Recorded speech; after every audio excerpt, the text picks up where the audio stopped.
Hi, good evening. How is everybody? Oh, nice. I like those claps. Does that mean you're in a good mood? Great. Nobody answered. You're right. Is everybody in a good mood? It's okay if you're not. There's a lot going on in the world. And thank goodness we're here together. My name is Sherry. I'm the executive director here at the church. I'm very pleased to welcome you to tonight's conversation between Cas Holman and Liz Collins. We will be talking about play, and Cass recently wrote a book called Playful. When was the last time any of you played? Today? How many? Raise your hand if you feel that you played today. Okay, that's a pretty great. That's a pretty great number. That's a pretty great number. With your dog, definitely counts. There's a whole list of what counts as play in the book, and if you read it, you'll find out. Um, So this conversation, we were very eager to have Cass back. How many people saw Cass speak in the creativity conference 2 years ago? Yes, and it was pretty fabulous and very inspiring. And we've always been eager to have an opportunity to bring her back. So when we found out about the book coming out, it just seemed like the perfect fit. And we reached out, and Cass asked me, do you have any ideas of who I could be in conversation with? And I thought of this fabulous artist named Liz Collins, whose work was fresh on my brain because she currently and at that time had just recently opened what's retrospective makes you sound mature, but a mid-career survey show at the RISD Art Museum. And a key feature in Liz's work is a sense of play and playfulness between the viewer and the object, and presumably the maker as well. So I suggested that to Cass, and it turned out that they actually knew each other. So we're going to begin there.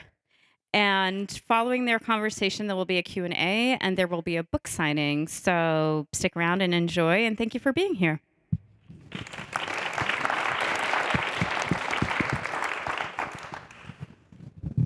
Should I start? Hi, Liz. Hi. Hi, everybody. Hi, Cass. Hi, everyone. It's great to see you. Familiar faces and new faces.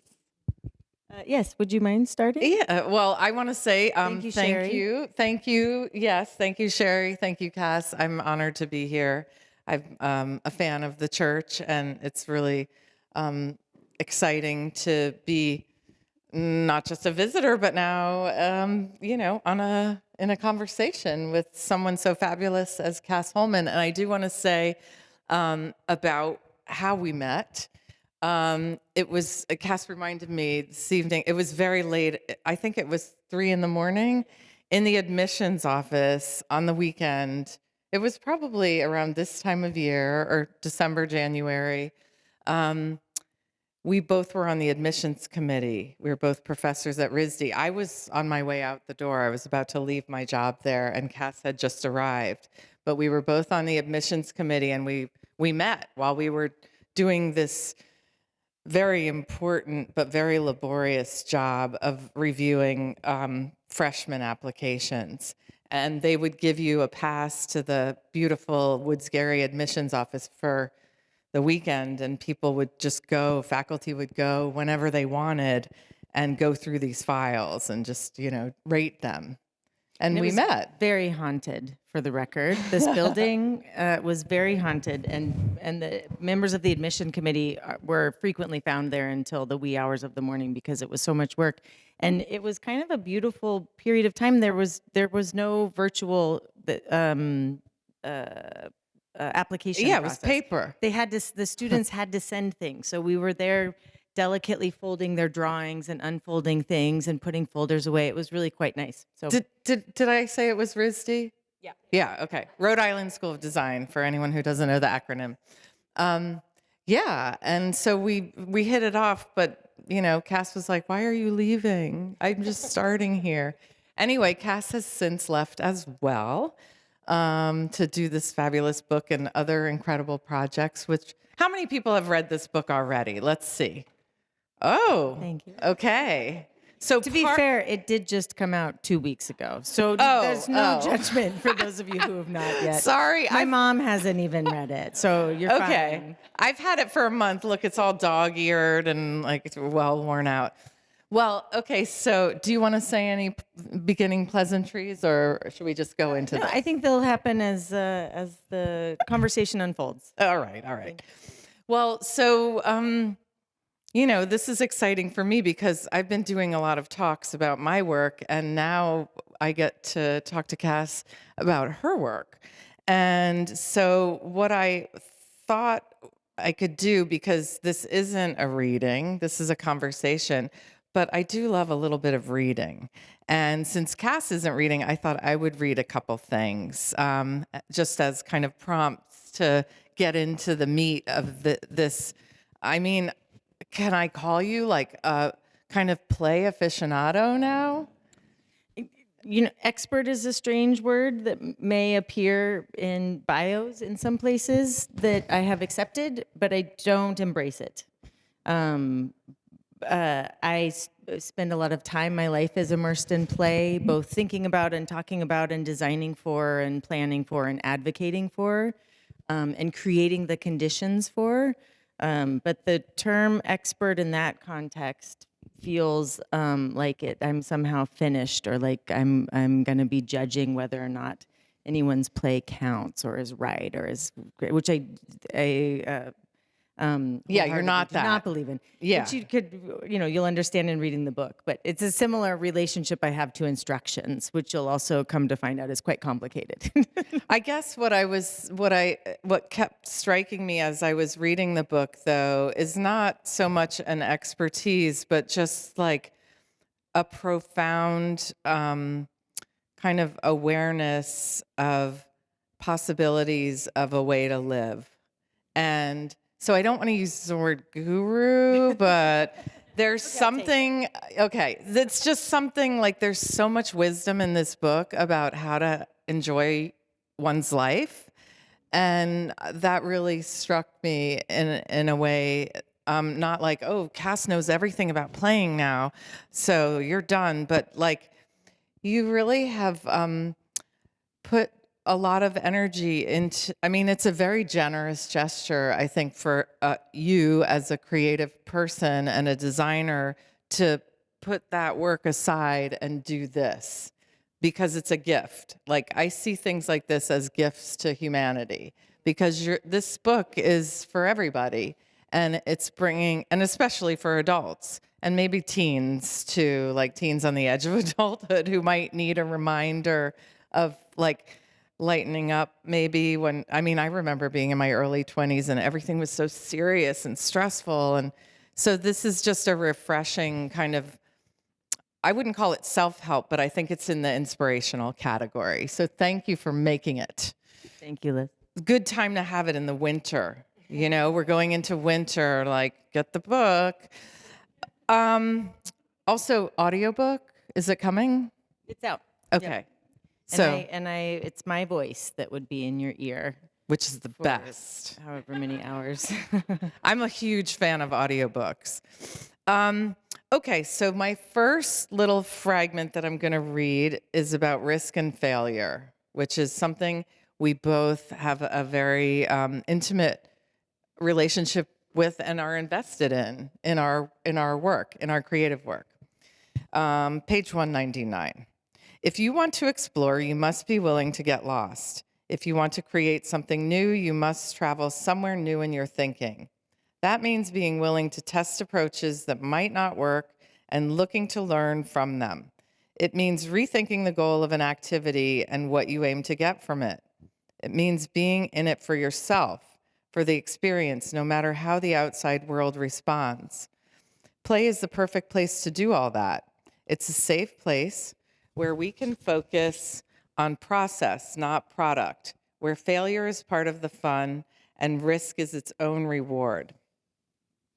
Amen. Yeah.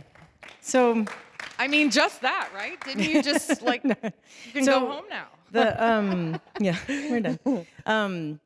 Yeah, I think so. In play, and also just to clarify a bit, the book is about free play, and all of my work is about free play. And free play is different from games and puzzles and video games and sports, very intentionally. I do also encourage adults to participate in the play in any sense, whether it be bird watching or reading a book or playing sports or doing puzzles. I think all of those things are ways that adults play or even like we took a walk on the beach today and it was quite playful. And the way that we enter kind of mundane activities can be playful, right? So playful is also kind of a mindset. And that said, free play specifically is what I think that adults could use quite a bit more of, and I think that we get a bit separated from in our quest for productivity and the need to kind of be efficient and be taken seriously as adults. And this is something that we learn all through adolescence. I think one of my favorite quotes in the book that after I wrote it, I was like, we're done. There's nothing else to be said, is that puberty and coolness are conspirators in killing play. And I think school and our education system also has a huge part to play in that. And so, yes, in embracing failure, and in that quote in particular, I think part of what I was trying to kind of get across, and also to be fair, like I felt a bit redundant in how often I try to, how many different ways I try to frame some of these ideas, so that people who might need to hear it slightly differently, or I can say something once in one context and it doesn't catch, but then if I say it again slightly differently in a different context, it'll make sense. But I really, to let yourself do something and remain unattached to the outcome is incredibly difficult for adults. And I learned this actually while we were at RISD in working with art and design students and trying to create a space for young adults to play, essentially, which is what happens in studios. If anybody here is an artist or has a creative practice, will you show? Yeah, let's see how many people here are creative people. Tinkering in the garage. In one way or another. Come on, Judy. Yeah. So because it's really difficult to let go of the need to imagine the outcome or be attached to the outcome. Like the idea of being unattached to the outcome is much easier said than done. And of course, being immersed in the process, even if we slip into a creative flow, at some point, there often comes a time where we start to assess. What is this going to look like? Oh, wait, where is this going? Why am I doing this? What a waste of, this isn't related to what it's going to look like, or like, how am I going to use this? I need to stay on track, right? So we have these weird little I call it your adult voice. And it often happens when we're in the flow of play. Your adult voice will chime in and start assessing, or start kind of reminding you to be productive or efficient in ways that really, really don't relate to play and don't necessarily benefit following a path that might take you somewhere unexpected. So that's just to elaborate a bit on that quote. And one of the many ways that I'm trying to kind of draw a parallel between failure, embracing the possibilities of unknown and kind of the unpredictable, and framing it in play in order to kind of help us understand and let ourselves do it more freely. Yeah, I mean, talking about teaching, so I was a professor at RISD for 10 years, from 2003 to 13, and really got deep into it. Like I hadn't taught before, and I slowly but surely, because of the intensity of the program there, I mean, it was like baptism by fire or whatever. I was really in it. And then I started to like kind of pull apart my own process and how to communicate that to students. And I also went to that same school, and so I was a product of that institution. And so I knew what they were kind of going through. And I just remember like this kind of, there was so much pressure to succeed, too much. And when there's too much pressure to succeed, it's paralyzing. And you can do that to yourself. That can be your internal voice being like, this has to be really good. Like, I've got a big show coming up. All of this work has to be really good. And it can get in the way of your creative flow. And um, I spent a lot of time with students talking about this idea of failure and this idea of play, controlled play, like kind of structuring the process so that you start in this kind of open way. Okay, what's the brief or what's the goal? Maybe there's something loose. And then you just give yourself like a contained amount of time to just do whatever and not worry about the outcome. And then after you've done that for a while, not assessed anything, then you look at the results. And then you find the ones that are most exciting. And then you go back and do that again and go deeper. And this is a kind of like what I see as like a methodology of play, like creativity through play, but in a kind of structured, controlled way that maybe, this, I'm getting academic, but it just, and this idea that like, oh, it didn't, like, I didn't get what I wanted. Like, I imagined this thing that I wanted to make, and then it became something completely different. And so that's a failure. But I had to, yeah, and I remember learning this myself, like, oh, it's not a failure. It's just something different than what I imagined, which it's always going to be when you move into material. I mean, that's part of the thing of art making. Like, you might see it in your head, but then once you move into material, it's like you have to honor the material. What are these things and what do they want to do? They might want to do something different that day. And then, you get something else. And so it's about reframing your expectations. I had a few different ways of trying to help my students become less attached to the outcome. I came up, my undergrad was at UC Santa Cruz, and there were no grades at the time. And then I went to Cranbrook, which also had no grades and very, very limited structure. So as soon as I got to RISD with its kind of rigor, It's like the opposite. yeah, and I had to wrap my head around grades and students who were overachievers and coming up with such intense pressure. So I started saying, okay, everybody gets an A. What are you going to make? And that almost, I think, made them seize up even more with pressure. I was like, wait, Then no, there's that's like, what I there's no measure of then my. they were like, what do I want to make? Like nobody had ever asked them that before because they'd been told, here's what an A will look like. Here's what good art looks like. Here's what, well, I mean, and also they maybe had 2 hours a week to make art and now they had 60, it was just like, ugh.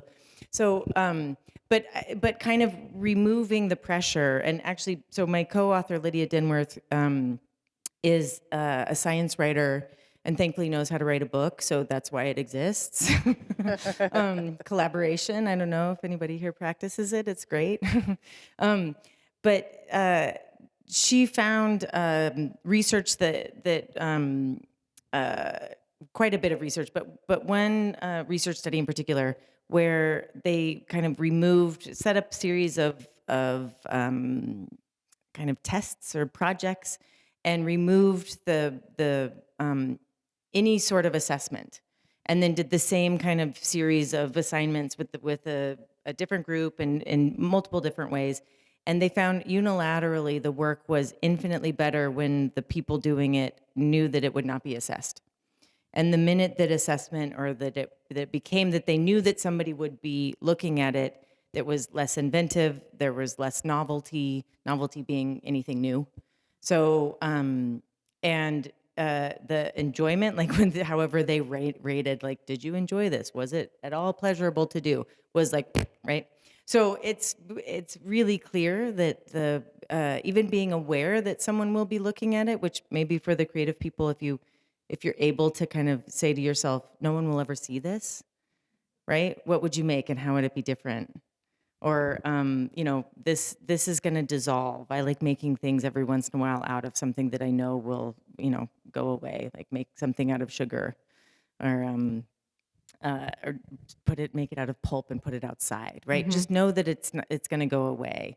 I make things a lot with children, so I know it's going to get destroyed by the time I come back from the restroom. That's so funny because just this afternoon I was watching one of those new, or maybe it was an old one, an Art 21 snippet on Instagram where Felidia Barlow was saying there, you you have to think about it like that, that no one's going to see the work. Yeah. And then she started talking about all the people who make art that never gets seen. And that was a really interesting idea, and she was very sincere and earnest about this, like caring about all of the artists out there who don't get to be seen. Well, I would even take that a step further back, and instead of saying get to be seen, why would we assume that the goal is to be That seen? they want to, Right. right. That in making art, that the goal is to show it, right? And there's something I think very human about, like, we want to share. Like, even when I make some, like, if I make a delicious meal, I'm like, ooh, who can I bring this to, right? And that's like the generosity of, and there's love. I think that's also just further proof that there's love in making, and so we want to share it. But I think that gets conflated with showing, and Yeah. with and then somehow attached to what whoever we're sharing it with thinks about it, right? Right. And so also, I mean, there are zillions of different kinds of artists in the world and zillions of different motives and goals for doing that art, right? Like some people don't, it's a very private thing. Or I love the Helma F. Clint thing of like, nobody gets to see this for 40 years until, after I've been dead 40 years, which is fascinating.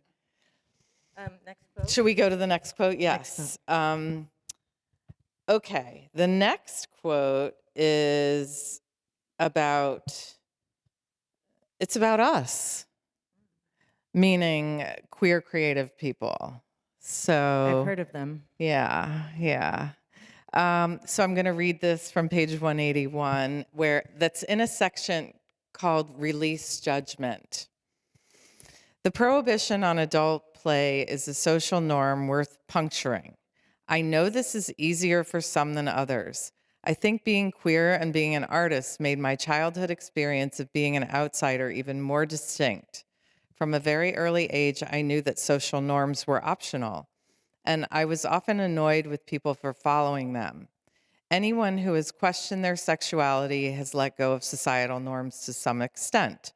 We know our lives will look different from most. We either realize the rules are arbitrary or decide we are willing to accept the repercussions of not following them. I mean, what should we talk about? Does that resonate with anyone? I think that quote actually, in listening to it, you could substitute queer for just artist, or neurodivergent human, or creative person, or as I affectionately call so many people, weirdos, right? Like, we just kind of the weirdos. Outliers, maybe. do tend to find each sometimes. other. Yeah. Magnets. Thank you for coming. Yeah, I think that in writing the book, and even kind of starting to write the book, so I've been designing for children and free play for 20 something years, and in traveling the world and talking about it and presenting my work and advocating for more play in childhood, people would very often say to me after my talk, what about adults? And originally I kind of thought, man, we are so selfish. And then I realized, like, oh, no. This is because there's a very real need. Like, this is not just, I mean, maybe, yes, survival. Like, we need to play. There is a dearth of opportunities and support and understanding of adult play. And so I kind of like tiptoed into it. Let me think about it. Is this a design project? And as a designer, when people approach me, they were kind of like, will you make a play space for adults? And I was like, I don't think this is a design problem. I think this is an us problem. I think this is a culture problem and a human problem, really, or maybe less human and more kind of a society and culture problem. And I was like, well, but if I'm going to really think about it, I might as well write a book. So that took 5 years. But I realized that, for one thing, in working as an art and design professor, I had been creating the conditions for free play for 13 years with my students. And then I also, as an adult, felt like I I could be an observer of adults because my experience felt different, and I hadn't really figured out why. And that I think that paragraph kind of sums up why it is that I could see and take on the question of like what is going on with adults in play. As both a playful person, so I came in with an understanding and a really deep appreciation for and respect for play, and also a love of adults and a love of humans, such that I wanted to figure us out, and do it without judgment. Um, and and increasingly, and I spend a lot of time in very playful spaces. I was worked in bars and clubs for years. I go dancing still. I spend time in Fire Island, Melissa. Costumes. People who I've meeting for the first time with clothing on, myself.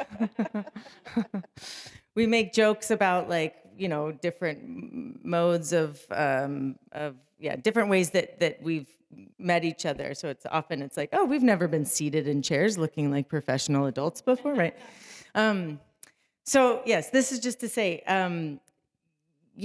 there was something that I really spent a lot of time kind of trying to unpack about. Why is it that I think that on the whole, queer people tend to be pretty good at playing. Similarly, artists and weirdos tend to be good at playing. And I think that a huge part of it is that we've already released judgment. And then, from there's all kinds of like, I think art and making art and being in the studio is play for creative people. So, we already take play seriously in that way. Can we talk about that? Like the studio life. And I mean, I think a lot of you will be able to relate to this, that your creative practice is the thing that brings you like the most pleasure in your life in some ways. It's the thing you live for. I mean, I can say that for myself. I'll just speak about me. It's what I live for. Like that's my happy place. That's my like connection to, I'm channeling spirit, all of it. It's everything. And it has been that way my whole life. And so there is this kind of built-in play and pleasure. I think play and pleasure are, intertwined. And so as a creative person, I'm like, I want to do this all the time. Does that make me a hedonist? Is my life just a career of hedonism? Oh, but what about when I have a deadline then it starts to not be fun. But then how do I maintain that spirit of playfulness, of pleasure, while also like taking on that serious kind of And also, is play always fun? right. And that's, I think, also where I would complicate our what we think of as play. And play, I don't think that play is always fun, but I would say that play is almost always something that's feeding you, which isn't always fun. So what are the other things that play is if it's not always fun? Well, I think the studio example, like that one, what you were just talking about, there are parts of, and also parts of failure that are deeply unfun. Scary. And like that's where we grow, right? And I think so play and being in the flow often doesn't like necessarily feel fun, but something feels right or true in a way that for me, I can kind of feel myself like, should I stop doing this? Should I keep going? Right. And when you're not sure, and that's kind of wherein that lies the challenge and therefore the growth, and risk. I think Well, you're risk all in, right? It's Yeah, part of and- that. It's like I'm all in even if I'm suffering in the moment and it's are hard, scary, right? right? Yeah. There's like a bravery in taking risks, which is often terrifying. But you have to do it often. So Well, we do. I mean, that's part of what we started with about the risk and failure. Not everybody is like us. I mean, I think a lot of creative people are invested in risk. I mean, a lot of people, there are people like athletes, like the 100-foot wave surfer, and like, what? I mean, to go out and surf that wave, like I would never put my life in that kind of jeopardy. Right, it's a different risk. But that's How- a risk. Wait, can I ask you? So, Yeah. how many of like your work is very playful. If you all know, Liz's work often looks like. I mean, I see the play in it. Like there are things where I can tell you didn't really know where it was going, and then some things fell off of the canvas. Like there's a square, but not, and then you just kind of stop, and then it's just right, and it's gorgeous. And I'm curious how often you say this didn't work and start over or kind of toss it or move it aside. Like how often does your risk and your failure actually wind up not going somewhere that was interesting? Oh, wow. Just in interest of like failure, we can I be like failure is know. amazing, it's innovation is failure, but also like I said, like it sometimes it feels really bad and you're like, well, that didn't work, and now I'm gonna start over, and I spent a month on it. Well, remember what I told you about the birthday book? Mhm. Does anyone know that book, the birthday book? I mean, it came out many years ago. And I am my day, it tells you like your personology, your astrology, your numerology for each day of the year. So if I was born on July 24th, it gives you a little title like the day of. My day is the day of exciting instability. And when I first read that, I was like, they see me. And in some ways, I started using that as like justification for being a certain kind of excitable, unstable person who like to take risk, who inherently like part of my making process. There are built-in risks that I mean, at this point, they're calculated, but they still are risks. Like, I just got through making a big body of work that I'm showing in Miami, and I did 7 really large textile pieces where I had to spend a lot of money on each one of those pieces to make the fabric and also to stretch them before I take scissors to them and start deconstructing the fabric. And so I'm like giving these, wall pieces pretty intense haircuts without knowing, like instead of painting in a way that you're painting intuitively, I'm cutting and removing material. And once you cut the material, it's gone. And so, and I get off on that risk. So I think that's part of it is like I don't have a dangerous life, and I need some kind of edgy danger in order to feel alive, I guess. I think that's part of the play for me, like dangerous play, you know? Yeah, or like riding a bike in New York City. I mean, I ride a bike. I've been riding a bike in New York City for years, and I'm careful, but I know many people who are like, what, a bike in New York? No, I would never do that. But it's a certain kind of, it's a way to be very present. I think that's something about it is like the risk, like taking risks where you have to pay attention. You could like ruin something at the, like if I move the wrong way with those scissors, I ruin the whole piece, and that's like money gone. I can't repair it. So there's like something in that enthralling danger that, That's nice. yeah. You like that? Should we take some questions? Are we there? Oh, okay. Do you want me to read the Nietzsche? Dive in. Just as a one last reading, to ponder. This is where Cass gets very, academic, cerebral. Nietzsche thought life was full of pain and that play was the means of coping with that pain. I especially like his description of the metamorphoses of the spirit, to which he ascribes 3 stages, using the metaphors of a camel, a lion, and a child, with a dragon thrown in as the bad guy. First, the spirit becomes a camel that kneels to take on a load. That's education and knowledge. Then, as the camel moves through the desert, it gets lonely and no longer wants to bear its burden. It morphs into a lion to free itself. That's so beautiful. Why a lion? Because the lion is strong enough to overthrow the dragon, the existing lord who is the obstacle to freedom. Written on every one of the dragon's shiny scales are the words, "Thou shalt."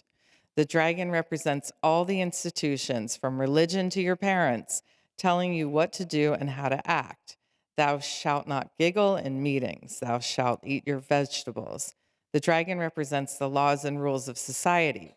Once the lion kills the dragon, the lion becomes free. Upon achieving this freedom, the big tawny beast turns into a child. The child is innocence and forgetfulness, a new beginning, a game, a self-propelling wheel, a first motion, a sacred yes, Nietzsche wrote. The child doesn't have to answer to the rules of society. The child is free. And what should the child do? Engage in creativity and play intensely. The one-word sentence, intensely. I love that. I mean, it's deep. What you're like this, you making these That was- connections. That was really hard. I think that and that I kept cutting it from the book, and Lydia kept coming saying, "Let's keep trying," because I find metaphors to be very personal, and I was trying to balance my relationship to the thou shalt, which is very different. I was like, keep having to remind myself this is being recorded. They know. I was raised by wolves, and so we had no religion. Anarchist Me too. wolves. They were wonderful, very loving wolves, but like no religion. So my relationship to thou shalt is really different than many people I know, and really I have for some reason I tend to have balance with my friendships and my relationships with people who were steeped in religion. I think we kind of liberate each other in ways. But so yeah, the it's kind of making me think now about adult voice. So I call it a play voice and adult voice, and I think in each of us we have a play voice that's calling to us and inspiring us to play and sees play everywhere. And of course, that is our guiding voice when we're children. And as we come up in school, there are all of these other kind of voices that factor in that combine into an adult voice, which says like, no, you can't sing in the grocery store, or no, you can't roll down that hill because your pants will get stained, or you'll look silly, or you can't say that in a meeting because you might be wrong, and so that's kind of the thou shalt is the adult voice, and each of us has a very different one that fairly often sounds like our parents, for better or for worse. It's also the voice that's trying to protect you. Or could I say, it sounds like the things you didn't get from your parents, so you had to do it for yourself. Sorry, I'm going to get into personal, See, well, exactly. the raised by wolves, because we both were, and then it's like, well, when young people have dysfunctional households, you have to like parent yourself, and then you get really serious, Yeah. right? Someone's like, Or yes. hypervigilant. Yes, in this way. also, that's what we can go, yeah, that's, okay, so maybe But should so we all go? of these things, impact our ability to play. And but Right. the thing that I love about Nietzsche's, about that story and the metaphor, is that the goal is to be childlike. That I think the way that we see life is, you start as a child. The goal is from 5 years on. The goal is to become an adult, to act like an adult, to be serious, like to be finished learning. Right, a child's whole life is play and exploring and learning, and we love learning. And then we're like, learning is going to look like this, and then we invented school. We're like, no, learning is education. And we won't even talk about phones and stuff. Yeah. But so, and I very intentionally separate my understanding of learning from school and education, right? Like, school is the system within which we educate, which is assuming we know what children need to know, children need to learn, and we control their learning, and the things that are worth learning are the accessible things. So it's going to happen in the system known as school and education, which is also, I think, part of where we learn to not play. So this is just to say that I love the Nietzsche elements and a few others that follow in that part of the book. I hope there was room for me to kind of analyze it in a way that was open-ended enough that people can bring to it their own experience and relationship to thou shalt, or thou shalt not. Childlike, not childish, right? Yeah. Somebody said that to me once. Okay. Should we do questions yeah, now? Let's get some Yeah. questions. Yeah. If you have questions, that is. No, it's not on. Oh, did you want to do a... And I also let's maybe okay, we'll do a quick exercise. This didn't come up too much, but in the book I talk quite a bit, and you all may have relationships to constraints and instructions and rules. In free play, there typically aren't instructions and rules. There are often constraints, and they're often things that you they're either arbitrary or things that you decide for yourself. So we're just going to do a really quick play exercise here. So get close to someone. So with the person next to you, and anything that you might have in your hand. It could be a pen. It could be a water bottle. Grab a person next to you, or scoot closer to somebody if you can. And you can work it out with 3. I see April sitting up here. Somebody. You can come hang out with us. Or you can just, Yeah. So get something in your hand and just hand it back and forth as quickly as possible. Okay. Ready, go. Just hand it back and forth. Rapid fire, back and forth, hand it back and forth. Okay. Okay, now stop. Okay. Now you're going to do it, but not use your hands. Ready? Go. So pass it back and forth using anything but your hands. Back and forth, as quickly as possible. Back and forth. No hands. Lots of dropped phones. take a picture. Yeah. Okay, there we go. Thank you. Thank you very much. So, I think there's an assumption, in particularly in adulthood, that, again, back to kind of efficiency, and that we value productivity and time is money, right? Anything that doesn't have a... but that's not always very fun, right? As soon as I added the element of challenge and made it what you might have thought was impossible until you then found all of the other ways you have to pass it back and forth, that was where the fun lies, right? So it's kind of, this is little easy is boring. And also sometimes just adding a little challenge will make something more interesting and like make it new for you. And the value of enjoying the process of doing it is infinitely more valuable than it being efficient necessarily, or kind of more productive. So it's a little playful practice. Very Moment. wise. Of inefficiency. It's a lot Yeah. of wisdom wrapped up Thanks in for that. playing Thank you along. for playing. Very fun game. Okay, questions. We have one right here, young lady.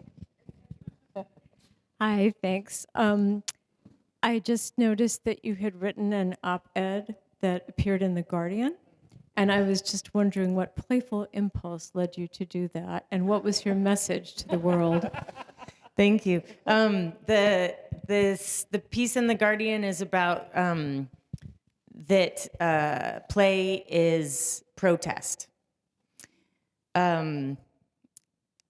And it was kind of it came out of it was written right after the most recent No Kings protest, but had been many protests accumulated of thinking about, in particular as a queer person, kind of adding into the mix that that protest doesn't always look like anger.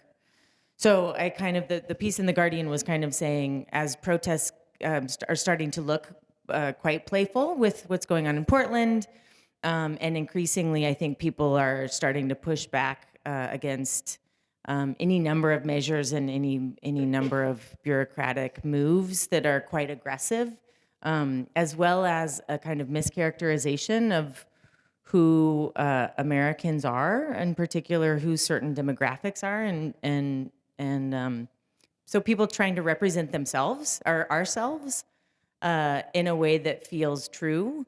And what I was seeing and what I wanted to kind of name is that that anger is, while it can be kind of productive in an initial motivation, isn't something that is productive in the long run. It like kind of eats us. And but play does not. Play feeds us.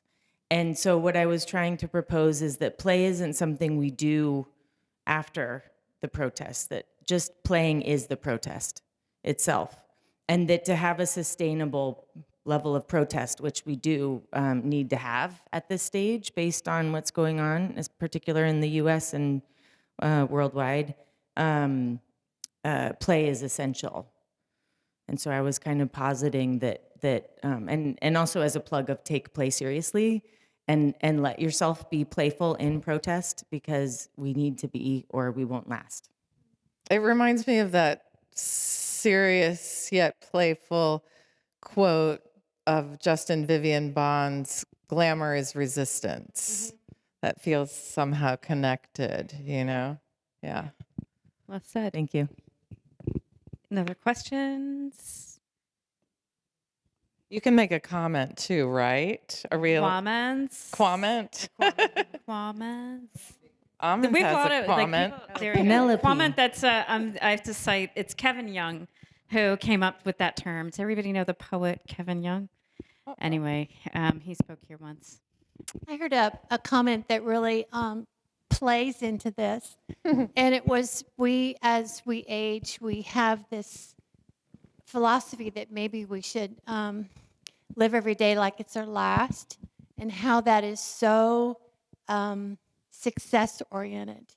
It's really not playful. It's just checking off this list fast, fast, fast, fast, fast, and it's very much a production. But if you switch that around and you look at it like live every day like it's your first, like a child, then you can enter into your days with the wonder and the enchantment of play. And I have exercised that, and it changes everything. It Yeah, just that's so brings out nice. your inner child out into the open, and it's really a beautiful philosophy. So you remind me of that, and thank you. Yeah, thank you. That's really lovely.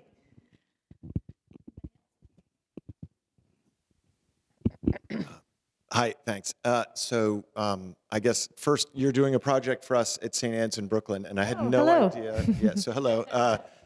And I had no idea that your ethos is so similar to the ethos at the school, so that was really sort of cool to hear. But I guess my question is, your normal presentations, when people say, so what about adults? I guess I'm going to say, so what about kids? So when you're doing your sort of day job, like what are you solving for as kids? Because they sort of play intuitively. Do you have to teach them how to play? Like you're sort of reminding us how to, or is it what are you doing? Well, I can use your rooftop playground as an example. Great. It's like 17 years into construction at this point, because it's a rooftop playground. No, it's the whole building. And I'm working with St. Anne's and also ARO, who's a wonderful architecture firm. And I mean, in that case, you know, the constraints are the roof, there's sky. You know, we kind of were thinking about, in that case, gross motor skills largely. If it were a forest school, I probably wouldn't be thinking about gross motor skills. So I'm always kind of looking for like, what is the ethos of my partner or collaborator? Like what are they after? Other times it's been things like conflict resolution. I was working with someone who had with Kathy Hirsch-Pasek, who had a project with the Brookings Institute around impulse control. Impulse control is a big issue with kids right now. So we were thinking about how in play can we help children practice impulse control. But for the most part, it's things like how can I create the conditions for free play to arise? Or in the case of a rooftop playground, how to create the conditions for free play to arise and also take advantage of the sky and get them to kind of have embodied play, and kind of different surfaces that they can use in any number of ways, as well as kind of some nature. We got some nature in there because rooftops don't have that typically.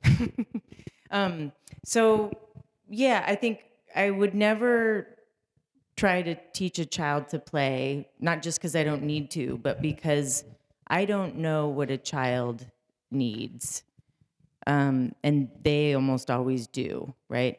Like, to some extent, if I have a partner who says, you know, they need opportunities to practice impulse control, then we can help facilitate that. But I think for the most part, the way that adults intervene in children's play is mostly to get in the way. So I kind of try to design ways that the adults can observe and can see the value of what children are doing in order to let them do it. Um, and yeah, I mean, my day job is pretty cool too because it's easier to design for children. Because they already know. I spend a lot of time in my projects convincing the adults to get out of the way so the children can play. Like the open-ended stuff that I design, I have play prompts or things that kind of look like instructions but are open-ended, and those aren't for the children. The children never need those. It's for the adults. And it's so that the adults feel comfortable in putting out an open-ended material so that they have something, if the child asks them what they should build, then they can say like, a way to get to the cloud, right? So they can look at the prompts, and that's the closest I'll ever get to instructions. And the children are already playing. They're like, what? Don't tell me to go to the cloud. Like, I'm already at the moon. What are you talking about? So, yeah, I think that also my underlying secret sneaky motive with the book is that if adults are more playful and respect play, then they're gonna let kids play. Because end of the day, I mean, they're, the future. I don't know if you've heard. We have a question over here. Passing reference to our phones, okay? But it seems like in this wonderful digital AI world that we continue to, it's our reality, But this seems to even have increased importance when you think about that in terms of just us maintaining our humanness and mental health and all those things. I mean, what do you think about all that? I mean, what? Yeah, and I'll respond to the adult part of that because I think Jonathan Haidt and Catherine Price have done a great job in their most recent book also of kind of addressing that head on with children and great research and things. Can you say what that book is? It's good. Well, it's a follow-up from the anxious generation called the awesome generation. And she's really, I had a conversation with her recently and she was just wonderful. But as it relates to adults, so I think that one of the ways that we can play as adults is what I call attention play. And because we have a habit of giving our attention to things in our devices, whether it's playing a game, whether it's Wordle or the news or Instagram or checking your email, I think that is its own kind of attention play in a way that is not it's not free play and it's not really a type of play that benefits us. Sometimes I make a distinction between play that's generative and play that's consumptive. And most of the play that happens on our phones, even Wordle, is kind of consumptive. It's a puzzle that they have made for you. I know, it's fine to love it. I'm no shame. I'm not shaming it. But I do think that as much as we have consumptive play, is it bringing something out of you? Is it helping you tap into part of yourself that you weren't familiar with or haven't seen in a while, right? And that's what generative play does. So and that's why it's a balance, just to be clear. But the type of attention play when we give our attention to our devices is typically, and this is somewhat anecdotal research with adults that I talk to and from my own experience. But the assumption is I'm exhausted. I need to kind of check out for a minute. So we're like, I can't, I don't have it in me to doodle, or I don't have it in me to go bird watching right now. Or I'm on the subway and everybody else is on their phone and I'm an adult and feel kind of weird or like a stalker if I'm looking around, so I'm going to look down too. Or line at the coffee shop, everybody else seems really important and I need to be important too. Or oh, this 5 minutes, I really need to do that one thing. Whatever we do in there for that limited time, it's not generative. It's not tapping in. So in attention play, if there's a free play version of attention play, that would look like people watching. So instead of looking down, keep your attention in the space that you are, right? Instead of escaping or some might call it kind of disassociating. Like, stay present in the place you are and connect with the people around you, whether or not they're paying any attention to you doesn't really matter. It is nice when you can make eye contact and smile or maybe even chat with someone. But fairly often it's just you're kind of taking it in and staying connected to the world we actually live in, which is like the one we have, and the like connections with the people, like we are the only thing we have, in fact. So, or bird watching, right? Or just kind of looking up and I as often on the subway as I look at people, I'm also looking at like, how is that seat attached and that bolt that goes like that, and why did they use that bolt, and where does the nut go if there's a bolt that, right? Just like that kind of like curiosity is a really I think it's a habit that we fall out of, or we've fallen out of, because we give our attention to devices that don't actually feed us. So I think there's a misconception that if we're exhausted or it's the end of the day, that we're going to kind of somehow check out or get some rest or reprieve by going into our phones. But I don't think we're going to find what we're looking for in there. I think sometimes we try. Like I start out on Instagram being like, this is good because I'll get this and this, and then 15 minutes later I'm like, I feel gross now. Yeah. It's confusing because sometimes at the outset it might start. That is not an accident. I Like, know. it is designed for that. I know. Tell you, designers are very smart. Yeah. And it's, they're also like the companies like that hire, it's like this is what's keeping a lot of psychology alive, is that like we know things now, and right, we're using them against ourselves. Scary thought. We have time for one last question. You said that it's a societal issue that adults don't play anymore. Do you think there are some other societies that treat it in a more healthy way in other countries? Yeah, absolutely. Yeah, and I also think like there are ways that we all do play. I think that there are a number of examples around the world where there's festivals where entire cultures will, have a day or 2 days off to celebrate one thing. Often it's religious, other times it relates to seasons or harvests and things. And so, yeah, and I think even in the U.S., like we do play.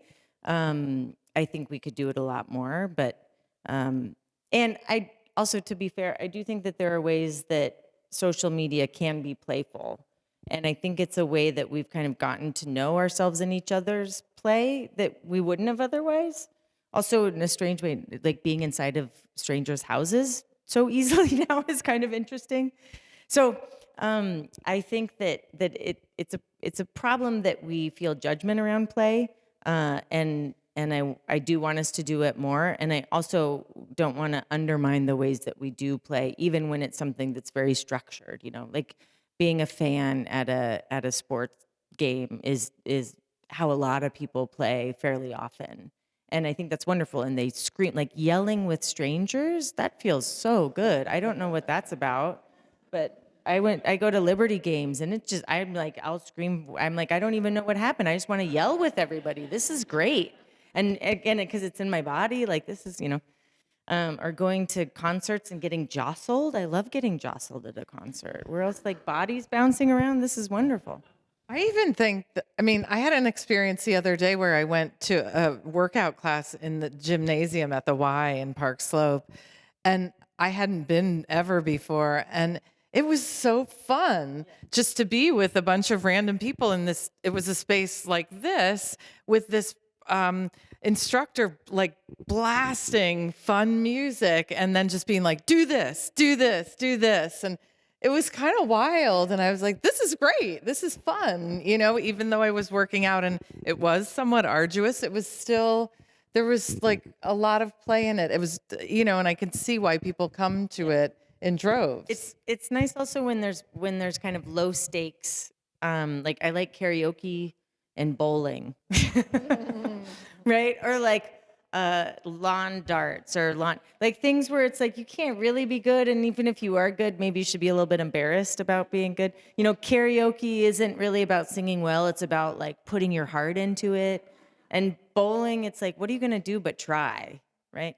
So like non-hierarchical play, and I'm guessing that like aerobics at the Y is different than a spin class, right? So places where it's like you it doesn't matter if you're good, it's not about good. No, it's not. I think that's again like kind of taps into a play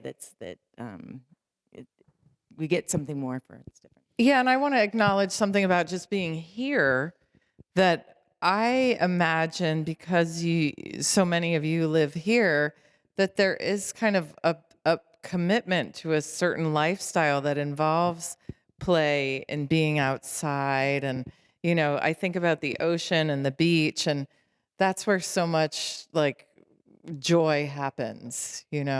Hunting for shells, that is play. Well, thank you, Cass and Liz.